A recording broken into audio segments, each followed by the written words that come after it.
Together we achieve victory over heart failure.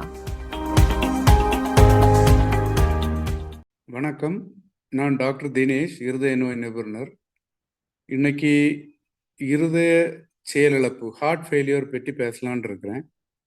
Heart ஃபெயிலியர்னு பார்த்தீங்கன்னா இன்னைக்கு இந்தியாவில் ஒரு பிரபலமான நோயாக பேசப்பட்டு வருகிறது.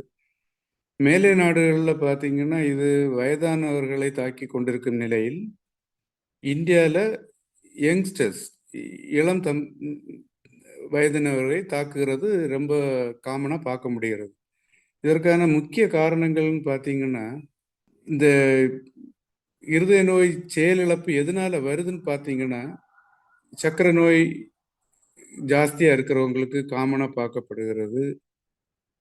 உப்பு நீர் ரத்தத்தில் கூடி அதனால ஹை பிளட் ப்ரெஷர் அந்த மாதிரி நோயாளிகளுக்கு ஹார்ட் ஃபெயிலியர் பார்க்கப்படுகிறது.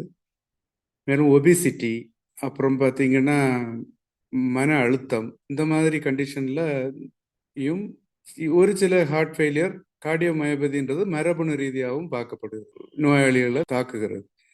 ஸோ இந்த ஹார்ட் ஃபெயிலியர்ல இருந்து நம்ம நாட்டில் நோயாளிகளுக்கு உதவுகிறது 5 முக்கிய நுண்ணறிவுகள் நம்ம அதை பற்றி பேச வந்திருக்கிறேன். முதலாவதா பார்த்தீங்கன்னா இருதயத்தோட செயலிழப்பு எதனால வருது அப்படின்னா என்னன்னு பார்த்தீங்கன்னா, யூஸ்வலா பொதுவா ஒரு மனிதன் நார்மலா செயல்படுறதுக்கு ejection fraction, left ventricular ejection fraction சொல்லுவாங்க. இருதயத்தோட அந்த அறையிலிருந்து வெளிப்படுகிற ரத்தத்தின் அளவு 50-70% இருந்ததுன்னா நார்மலா செயல்பட முடியும். இதுல இருந்து கம்மியா எஜெக்ஷன் ஃப்ராக்ஷன் 30%க்கு கீழே வரும்போது ஹார்ட் ஃபெயிலியர்னு சொல்றோம்.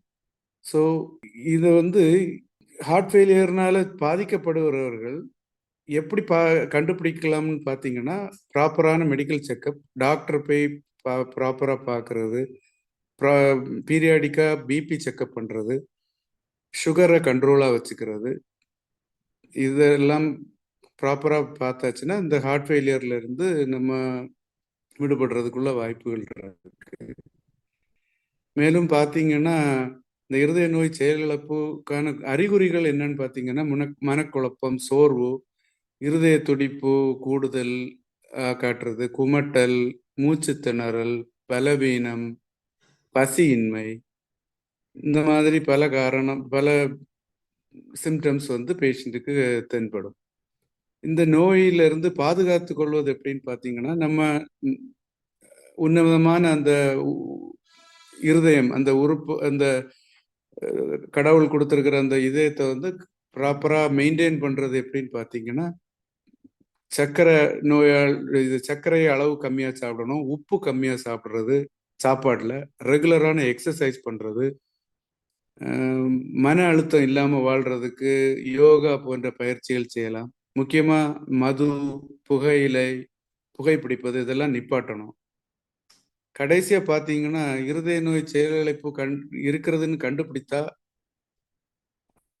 அதுக்காக நம்ம ஒரு வாழ்க்கை முடிஞ்சிட்டுன்ற மாதிரி ஒரு கண்டிஷனுக்கு நம்ம அப்படி நினைக்க வேண்டிய தேவையில்லை. அதுல இருந்து மீண்டு வருவதற்கு பல மருத்துவ